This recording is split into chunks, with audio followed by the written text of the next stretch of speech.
Di tempat tinggal inilah kakek Sunyoto 76 tahun atau yang lebih akrab disapa Mbah Nyoto ini menghabiskan hari-harinya. Ia tinggal di rumah gubuknya yang reot dan tak layak dihuni oleh manusia.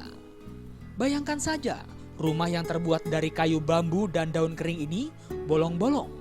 Kalau pada musim hujan, seluruh dalam rumah ini basah karena dipenuhi air. Mau tidak mau Mbah Nyoto pun harus mengungsi ke rumah milik orang lain.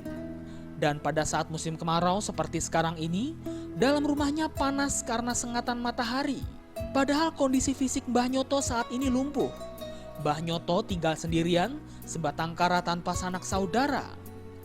Untuk menyambung hidup, dirinya hanya menunggu belas kasihan dari orang yang ada di sekitarnya.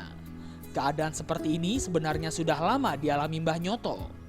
Tapi hingga saat ini, Mbah Nyoto mengaku belum ada bantuan apapun yang diberikan oleh pemerintah daerah setempat.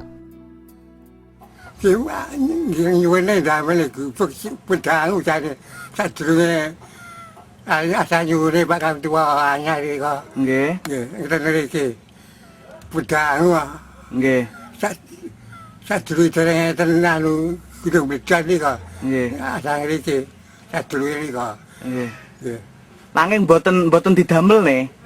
Dereng didamel nih kalian Pak. Dereng. Pedangu. Pun dangu nggih. Susana, salah satu warga sekitar mengatakan, Mbah Nyoto hidup sebatang kara semenjak istrinya meninggal dunia.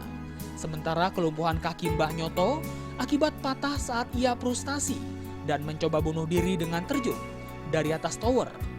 Namun Tuhan berkehendak lain, nyawanya masih terselamatkan meski harus mengalami kelumpuhan.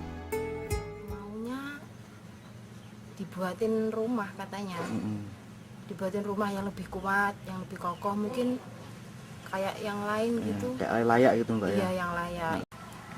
Yang jelas yang ngerawat saya, untuk makannya sehari-hari saya.